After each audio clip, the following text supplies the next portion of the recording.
Nenhum de nós ignora a importância de Paulo de Tarso para o desenvolvimento do cristianismo no mundo.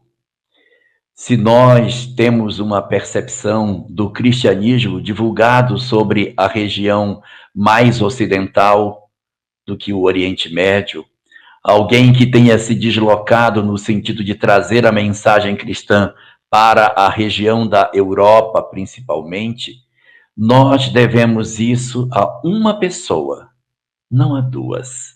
Um homem foi capaz de transformar a história do cristianismo.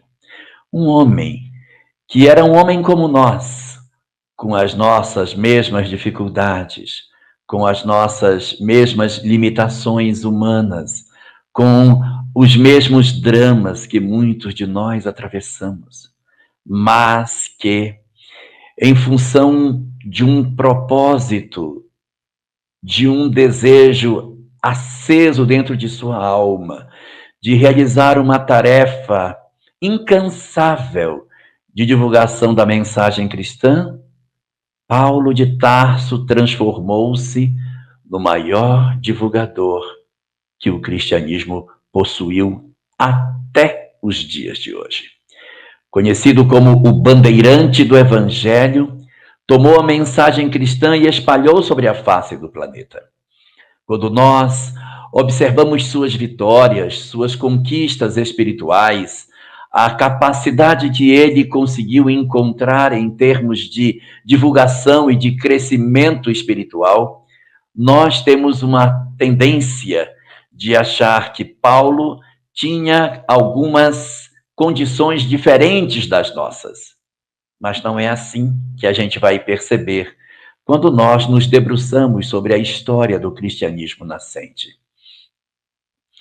Nós todos sabemos que antes de Paulo de Tarso ser conhecido como o grande divulgador, ele teve um período anterior no qual ele se notabilizou por ser o primeiro grande perseguidor do cristianismo nascente.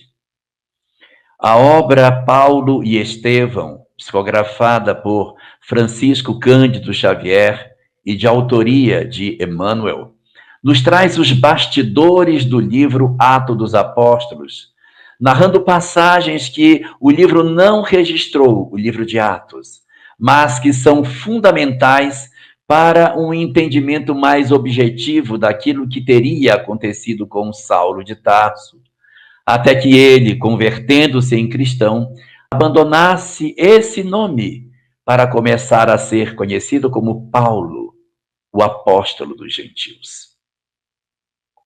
Narra a obra Paulo e Estevão que Saulo, ainda na condição de doutor da lei, ele possuía uma noiva chamada Abigail, que havia se perdido de seu irmão chamado Gesiel. O que Abigail não sabia é que seu irmão havia se tornado cristão e mudado o nome para Estevão. Estevão, ao mesmo tempo que era o irmão de sua noiva, convertera-se em virtude de ser cristão no seu maior inimigo. Então, Saulo fica dividido, porque Estevão para Abigail é seu grande irmão, mas para ele, Estevão é o inimigo. Só que ela não sabe que ele mudou de nome. Ela o chama de Gesiel. E ele fala para ela de Estevão, seu inimigo, sem que se soubesse que os dois são a mesma pessoa. Em função das perseguições que ele promove na igreja cristã, ele consegue cartas para o martírio de Estevão, que acontece dentro das proximidades do Templo de Jerusalém, onde ele é sacrificado pelo apedrejamento, e Abigail, para não assistir ao massacre, decide chegar apenas no final. E encontra Estevão, que na verdade para ela era seu irmão Gesiel, agonizando e proferindo palavras de perdão ao seu algoz. É uma cena extremamente surpreendente, porque Saulo não imaginava que o seu considerado inimigo pudesse ter uma condição espiritual de perdoá-lo. Isso o deixa profundamente perturbado e ele então decide, em função das culpas e dos dramas que acontecem, se afastar de Abigail. Ele decide não permanecer próximo dela em virtude dos conflitos que surgiram pelo fato dela ser irmã daquele que era o seu grande desafeto. Ele se afasta dela, ainda que se fosse noivo, e meses mais tarde ele a procura e já encontra Abigail numa condição de tuberculose bastante avançada e havia se tornado cristã. Revoltado com a circunstância da conversão de sua própria noiva por aquele mesmo carpinteiro que, segundo ele, o perseguia, ele procura descobrir quem a havia convertido ao cristianismo. E ao saber que era um homem que morava na cidade de Damasco, capital da Síria, ele consegue cartas do templo para ir até Damasco para prender Ananias, o conversor de Abigail. Quando ele se planeja para fazer isso, Abigail também desencarna. Então ele, que perdera de um lado o seu maior inimigo, perde em seguida sua noiva. Os dois desencarnam. E Saulo, sozinho, parte para a cidade de Damasco com o objetivo de prender Ananias. Durante a viagem, próximo a Damasco, quando ele se aproxima da cidade, ele tem uma visão extraordinária do Cristo, que se apresenta a ele e num diálogo extraordinário, bem registrado tanto no livro de Atos dos Apóstolos, como na obra Paulo e Estevão, Saulo vai abandonar as suas convicções e mergulhar num processo de profunda reflexão sobre todas as verdades que até então ele havia estabelecido para ele. Era muito difícil para o doutor da lei despir-se de todos os conceitos judaicos com os quais ele se cobriu durante a vida inteira para absorver uma nova doutrina profundamente diferente daquilo que ele sabia. Então, para promover o trabalho de transformação, ele se recolhe por 3 anos no deserto de Palmira, para ali, então, fazer uma revisão de valores. E na companhia de um casal, Áquila e Prisca, ele permanece recolhido, repensando, revisando valores, até que depois desse período, ele volta para recomeçar a sua vida como cristão. Cheio de conflitos, cheio de dúvidas, amargurado pelas suas culpas, com o peso das perseguições que realizou, com a perda do amor de Abigail, com a dificuldade de caminhar com a ideia de que ele teria sido o responsável pelo martírio de Estevão, considerando todas as dores que ele teria tido e tudo que ele praticou, o tempo que ele perdeu na condição de perseguidor cristão, ele, movido por todos esses sentimentos, procura a igreja de Jerusalém para pedir desculpas por tudo que fez. Num primeiro movimento, ele nem é aceito pelos cristãos, porque acham que ele está, na verdade, tentando se fingir de transformado. Mas, nas tentativas subsequentes, ele consegue se aproximar da igreja cristã, ainda que com razoáveis desconfianças, mas ele é admitido como alguém que talvez tivesse realmente se transformado. Ele está vivendo momentos de profunda angústia, porque ele ainda não sabe o que o espera no futuro. Ele não sabe que papel está reservado para ele dentro do cristianismo. Até esse momento, quem é ele? Ele se lê como o perseguidor que havia acabado de descobrir que estava enganado. E ele está fazendo a revisão profunda dos seus valores, ainda com uma série de impulsividades, com um conjunto bastante significativo de conflitos. Ele decide recomeçar a sua vida. Por onde? Voltando à cidade onde ele nasceu. Ele decide voltar a Tarso, reencontrar com seu pai Isaque, para falar o que havia acontecido com ele e ter a possibilidade de que, através desse encontro, ele pudesse explicar para o pai o que estava acontecendo, porque ele não poderia mais ser doutor da lei, ele teria que encontrar uma forma de viver. uma estratégia de sobrevivência, que depois ele vai encontrar no Tear como tecelão, essa condição, ele procura o pai. E o pai o recebe pessimamente. O pai não o aceita como cristão. O pai o rejeita. O pai o humilha, destrói tudo dentro dele. E ele ainda, no processo de mudança interior, sofre amargamente a rejeição de seu pai, que lhe atira uma bolsa com moedas e o expulsa de casa, dizendo que ele o esquecesse, porque ele não era mais considerado filho daquela família. Saulo, nesse momento, está num ponto extremamente crítico de sua vida espiritual, porque ele fez um movimento muito forte na direção do judaísmo. Ele se encharcou dos conceitos judaicos. E, de repente, ele confronta tudo isso com o cristianismo. E aí ele se despe de tudo do judaísmo que ele conhecia para se cobrir com as verdades cristãs, mas elas ainda não estavam maduras dentro dele.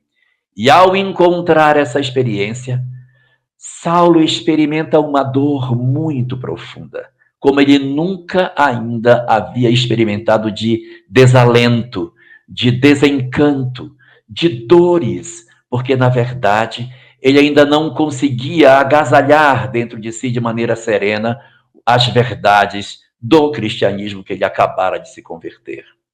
Então, os 3 anos ainda teriam sido poucos para que Saulo efetivamente pudesse entender uma nova proposta de vida. Cansado, exausto de tantos sentimentos dolorosos, Saulo de Tarso, que a partir da sua conversão abandona o nome de Saulo e adota um outro nome, o de Paulo. Ele agora não mais Saulo, mas Paulo, decide agasalhar-se por entre as pedras, porque o pai não havia lhe dado guarida, e dormindo por entre as pedras, ele dorme, deita para descansar. E durante esse momento de descanso, ele vai viver uma experiência que mudaria a sua vida para sempre. A experiência que ele vai viver nessa oportunidade vai transformar a história de Saulo de Tarso. Paulo, o apóstolo, vai nascer verdadeiramente a partir do sonho que ele teria nessa noite. Que sonho foi esse, Rafael? O que foi que Paulo de Tarso, o grande missionário do cristianismo, o apóstolo dos gentios, teve para que transformasse tão profundamente a sua vida? Quando ele já estava lá na caverna, depois de receber a recusa do seu pai, depois de ser tratado de uma forma bem severa, ele que tinha pelo seu pai a esperança da acolhida, ele vai para aquela caverna, nos arredores de Tarso, num lugar chamado Taurus, e deita sua cabeça na pedra e adormece. Quando então ele vê Estevão, o Gesiel que se transforma em Estevão, e vê Abigail. E naquele sonho que ele depois narra, que tinha ido ao 7º céu, era o desdobramento do seu corpo espiritual, ele começa a conversar com Estevão. Porque, veja, ele estava acabrunhado, porque desde a sua conversão, ele tinha recebido um tanto quanto de negativas. Foram a negativa daqueles que estavam na pregação que ele fez em Jerusalém, foi a negativa dos próprios homens do caminho que, num primeiro momento, mas será que ele mudou mesmo? Será que ele, que era o nosso perseguidor, agora ele está a nosso favor? Depois a negativa do seu pai, as dificuldades econômicas, a dificuldade para começar a servir Jesus, quando Estevão vem e lhe reforça o caráter. Mas é da sua noiva, aquela que ele queria desposar, ter filhos, aquela que ele sonhou ter ao seu lado, que ele recebe 4 conselhos. E esses conselhos são conselhos que valem para Saulo, que se fez Paulo, mas valem para cada um de nós, não é mesmo, Elahá? Porque Abigail diz para ele: Paulo, ama, trabalha, espera e perdoa. Ela, quando fala isso para Paulo, ele está arrasado, ele está destruído, porque a negativa do pai acabou com ele. Ele está, como se poderia dizer assim, desnorteado. E quando ela aparece no sonho, que ele me diz assim, me dá uma diretriz, me diz o que eu posso fazer. Qual a proposta que você me dá do que eu devo fazer para que eu consiga encontrar os desígnios do Cristo? E não tem outro. O desígnio é exatamente esse: amar. A chave que liberta a criatura humana. A chave que oferece para nós a possibilidade de nós sermos efetivamente espíritos livres é nós conseguirmos efetivamente garantir em nós o exercício do amor. Para Paulo de Tarso, esse amor que ela está se referindo é um amor no sentido da tarefa, de se entregar à tarefa do cristianismo e tal. Só que para nós, a gente não vai fazer uma tarefa dessa ordem, dessa magnitude no planeta. Então, o amor que a gente tem para pensar é o amor na nossa dimensão.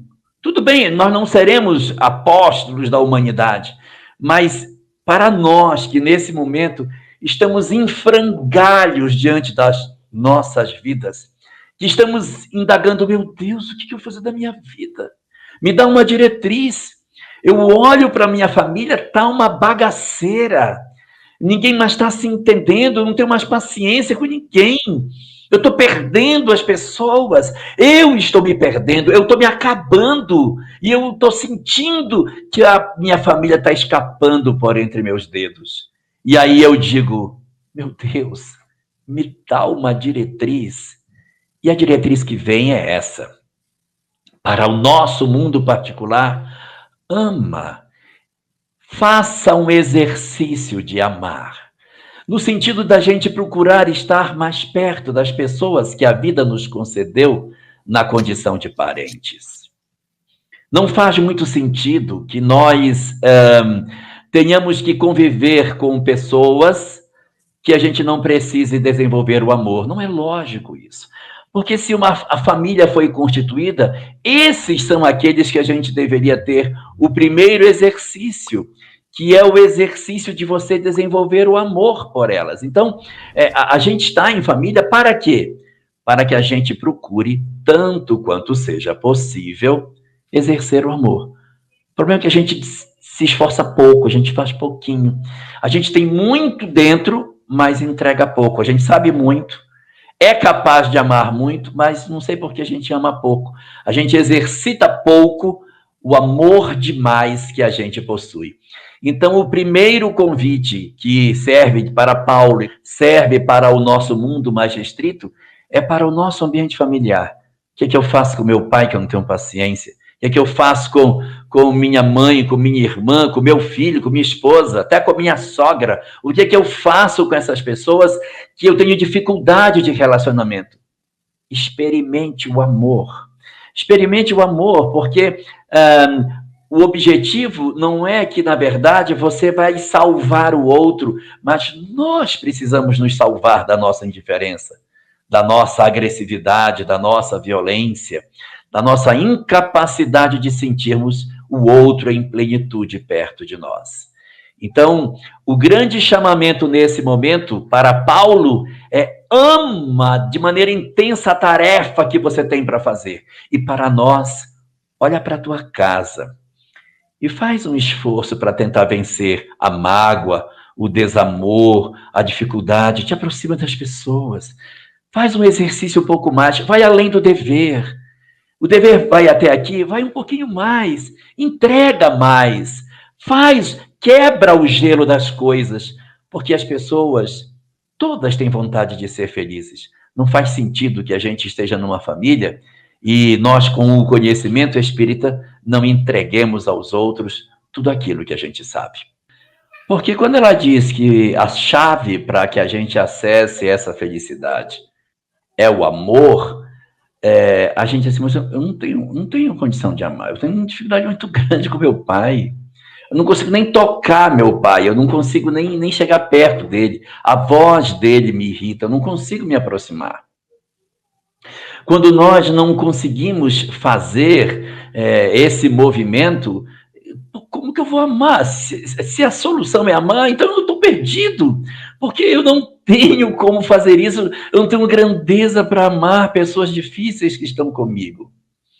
Então, a segunda orientação, o segundo verbo, é a estratégia para que se consiga ganhar o amor. Esse trabalha pode ser interpretado no sentido de exercita, meu filho. Se exercite nisso. Porque hoje você, de repente, tem uma dificuldade imensa com um filho. Nossa, meu filho ou minha filha, não consigo abraçar, não consigo conversar, é irritante. Qual é a solução? A solução é amar, mas eu não consigo. Então, trabalhe isso. Exercite esse sentimento. Eu hoje vivo uma relação que esgarçou com o meu cônjuge. Nós estamos praticamente separados. Mas eu não gostaria que assim estivesse. Porque às vezes as coisas estão tão esgarçadas que é muito difícil resgatar. Às vezes a gente até já separou. Mas tem vezes que a gente está vivendo um momento de crise, mas o nosso objetivo nem é que aquilo termine. A gente tem tanta vontade de que as coisas deem certo, mas elas não dão. E então, qual é a solução para isso? É o exercício das virtudes. Que a gente exercite isso, que a gente faça um trabalho de aproximação. Então, existe uma parte do Evangelho de Jesus, no Evangelho de Mateus, que é até bem interessante nesse sentido. Vamos puxar como se fosse o nosso familiar, o nosso inimigo. Eu sei que ele não é, mas é só para a gente fazer um paralelo. Diz Jesus, amai os vossos inimigos, ou seja, ama a pessoa que não gosta de você. Mas como que eu vou fazer isso? Ele dá 3 estratégias. Primeira, fazei bem aos que vos aborrecem. Então, fazer bem ao que nos aborrece é fazer atos bons para quem nos tem atos maus. Então, fazer o bem para quem nos aborrece. Você tem um familiar complicado? Então, você começa a fazer coisas para ele em casa. Olha, eu fiz isso para você. Eu vi teu sapato ali, eu engraxei, lavei teu tênis. Fazer pequenas gentilezas para a gente ir tirando as distâncias que a gente possui, se antecipando naquilo que o outro precisa. Fazer bem ao que nos aborrece é você aproveitar as janelas que a vida dá para fazer alguma coisa de positivo pelo outro. Mas isso é só a primeira estratégia. Aí a segunda, bendizei os que vos maldizem. Fala bem de quem fala mal. Já não é mais por atos. Eu não consigo fazer uma coisa boa, porque se eu fritar um ovo para ele, vai dizer, está envenenado esse ovo? Está fritando ovo para mim por quê? Então não dá para fazer o bem. Então você desce, você vai para uma segunda camada. Fala bem de quem fala mal. Para de falar mal da pessoa dentro de casa que você tem dificuldade. Não fale mais mal dela. Ela fala mal, você fala bem. Ela fala mal, você fala bem. Você evita de dar o reforço do círculo vicioso. Então, o trabalha é esse exercício que a gente tem que fazer para conseguir vencer isso. E a terceira camada, já que por atos não deu, nem por palavras não deu, vamos para a terceira camada, que é pelo pensamento. Diz o Cristo, orai pelos que vos perseguem e vos caluniam. Então, para os que vos perseguem com atos, para o que vos calunia com palavras, ore por eles. Então, aí está um plano de ação para a gente tentar exercitar, trabalhar o amor dentro de casa, dando sentido a tudo aquilo que a gente conhece. Assim como o segundo verbo que fala para a gente trabalha, significa exercita essa virtude, o espera pode ser interpretado como persevera. O espera não é de você ficar sentado, não, vou sentar aqui, vou esperar que uma hora isso vai acontecer. Porque você está trabalhando sem desistir. Então, não desista. Não desista das pessoas. Não desistir dos outros. O que a gente tem nessa frase é, ama a pessoa. Mas como que eu vou conseguir? Exercita o amor. Mas e se eu não estiver vendo o resultado? Não desiste do outro. Porque quando a gente desiste de uma outra pessoa, no fundo, nós estamos desistindo de nós mesmos. Porque quando eu faço um movimento na expectativa de que o outro me seja grato, eu, no fundo, quero ser reconhecido pelo bem que eu faço. No Evangelho segundo o Espiritismo, no capítulo 11, há uma mensagem chamada Benefícios Pagos com a Ingratidão. E nesse item do Evangelho segundo o Espiritismo, a resposta, ao feito uma pergunta, né, o que dizer daqueles que deixam de fazer o bem porque não se sentem reconhecidos pelo bem que fazem? A resposta é um pouquinho longa, mas dentro dela tem um pedaço que diz o seguinte: aqueles que você presta benefício e que aparentemente não vê o fruto do seu esforço, você não deve desistir. Porque quando a gente desiste de alguém, esse alguém que você desistiu, depois vai dizer assim, no mundo espiritual: eu dei errado na vida, mas sabe por quê? Meu pai desistiu de mim. Minha mãe desistiu de mim. Então, eu sou errado mesmo. Mas quando você não desiste do outro e você continua apostando da recuperação dele, dizendo para ele: eu acredito em você, eu faço isso porque eu sei que você vai dar certo, você tem condição. Às vezes a gente tem um filho que é usuário de droga, aí você diz: meu filho, eu desço no inferno se for preciso, mas eu busco você quantas vezes for preciso, porque eu amo você, você é meu filho, você nunca vai deixar de ser meu filho, eu busco você onde for. Então, quando a gente faz esse tipo de atividade, o outro pode aparentemente não receber o benefício. Puxa, não recebeu nada, porque você investiu uma vida inteira na criatura e o cara desencarnou parecido com o que era. É como Lívia, no livro Há 2000 anos, investe em Públio a vida inteira e ela desencarna, ele mexeu muito pouquinho, mexeu pouquinho. Ela só iria ver as mudanças depois da desencarnação dela. No final da existência, aquilo teria mexido com ele, mas ela não enxerga, ela persevera, ela ama, trabalha nesse propósito e espera na perseverança a mudança dele. Então, assim também nós. Quando a pessoa desencarna, que chega no mundo espiritual, que ele se dá conta do tanto que ele recebeu e do tão pouco que ele deu, esse sentimento de ingratidão é mola propulsora do progresso dele. E ele se sente constrangido a mudar. Então, veja, desistir do outro é desacelerar o progresso dele e dizer que nós temos limite e que o nosso amor é condicional. Não pode ser. Nós temos que nos esforçar de maneira permanente em cima de tudo isso. Se a primeira pergunta foi: que fazer para adquirir a compreensão perfeita dos desígnios do Cristo? Abigail respondeu: ama. A segunda pergunta: como fazer para que a alma alcançasse tão elevada expressão de esforço com Jesus Cristo? Abigail respondeu: trabalha. A terceira pergunta: que providências adotar contra o desânimo destruidor? Espera.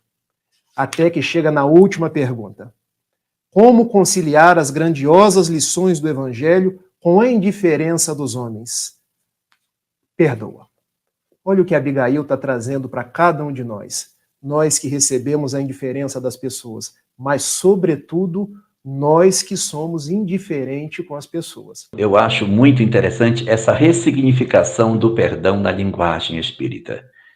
Porque é muito comum as pessoas acharem que o perdão retira a culpa do agressor. Como se fosse assim: eu não posso perdoá-lo porque o que ele fez é imperdoável. Como se perdoar limpasse a culpa do outro.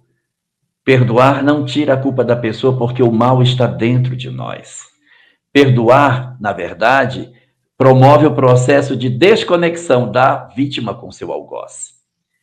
Se eu não perdoo, eu estou vinculando a minha história a dele. Eu trago esta pessoa dentro de mim. Eu arrasto como se fosse um cadáver comigo para onde eu vou. Uma história de mágoa, uma história de ódio, é uma história que eu carrego dentro de mim pela minha vida inteira, às vezes, e não me dou conta das consequências que o não perdão traz para a criatura humana. Uma leitura atenciosa daquilo que a literatura espírita nos apresenta dá para perceber que o perdão, ele possui 6 consequências para nós. Existem 6 consequências se eu não perdoo. A primeira delas é a menorzinha de todas, essa pequenininha. A menor delas, a mais facilzinha, é o problema físico. Você ganha uma doença, você ganha uma diabetes, um problema de pressão alta, um AVC, uma confusão louca com o físico. Você adoece fisicamente. Isso é um problema. Mas de todos, ainda é o menor. Os problemas físicos. Segunda consequência do não perdão. Você se torna uma pessoa antipática de conviver. Ninguém gosta de conviver com pessoas que carregam mágoa e ódio. Porque a pessoa vira e mexe, ela volta naquela mesma história, ela volta na história, ela volta na história. Ela não consegue caminhar, ela vive relembrando as mesmas histórias, ela repisa aquele conteúdo, ela repisa aquela coisa. Ela se torna chata e tem a tendência de ficar sozinha. Porque as pessoas não gostam de conviver com pessoas amargas. A gente fica amargo. Isso é ruim. Terceira consequência. A gente, quando tem mágoa, quando tem ódio, nós relembramos tanto a história que a gente viveu, que eu não consigo viver o hoje. Eu vivo mais o passado do que o agora. Os dias se passam e eu não enxergo o que está acontecendo comigo. Os dias vão acontecendo e eu não me dou conta. Digo, nossa, já acabou o dia, já acabou o mês, já acabou o ano. Por quê? Porque eu continuo remoendo as mesmas histórias.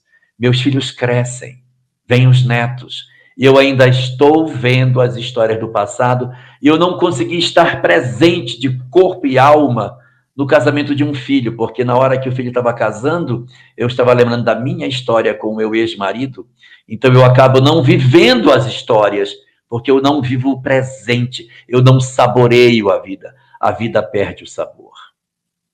Quarta consequência, ganha-se uma obsessão terrível, porque os companheiros espirituais se aproximam de nós, potencializam o ódio, potencializam a mágoa, fazem com que a gente tenha uma dificuldade imensa de se libertar e vive quadros de perturbação muito profunda, seja pela identidade de ideias, seja porque são inimigos dele ou nosso, que utilizam esse mecanismo para nos perturbar. Essas são as 4. Aí tem a quinta, que é bem diferente das outras 4. As 4 estão aqui, ó. Essa é bem diferente, a quinta. Significa que, se a gente não perdoar, numa próxima existência, esse companheiro que a gente tanto fala pode renascer pertinho de nós, na condição de um familiar. Ele vai nascer na nossa família. Então você vai ter a sua família e no meio dela aquele indivíduo que é o problema, que você não resolveu, que renasce agora para você chamar de pai, chamar de irmão, chamar de filho, de filha, de mãe, exatamente porque é o calo da sua vida mal resolvido que pelos vínculos do desamor acabaram aportando dentro do seu lar. Então a quinta consequência é a pessoa ter dentro da sua família esse companheiro que é o seu desafeto do passado. Mas eu disse que eram 6, está faltando a última. A última ainda é pior do que a quinta, que a quinta já é difícil, a sexta é pior. Ao invés dele nascer na sua família, é você que vai nascer na família dele. Que aí você vai sozinho para lá, sem os seus amores e seus afetos. Por que é ele que tem que vir para a sua? Às vezes, somos nós que nos deslocamos de dentro do nosso seio de afeto para renascermos no meio daquele que a gente tanto odeia. Portanto, reconcilia-te com o teu adversário enquanto estás a caminho com ele. Que beleza essas falas de Abigail, hein? Puxa vida, Rafael. Essa é uma síntese maravilhosa do que a gente fazer, tanto no cristianismo como nos nossos lares, para que a gente consiga ter felicidade no futuro, né? Com certeza. Muitas pessoas querem um roteiro para a felicidade e querem encontrar fora esse roteiro. Mas eu acho que Abigail trouxe para cada um de nós os passos da felicidade. Amar, trabalhar, esperar e perdoar, sem que exista uma sequência entre eles, porque são compromissos nossos que a gente, em os adotando na vida, a gente com certeza vai encontrar com o Cristo interno. E encontrando o Mestre amado, o tipo mais perfeito que Deus nos mandou como guia e modelo, com certeza nós encontramos a alegria de viver.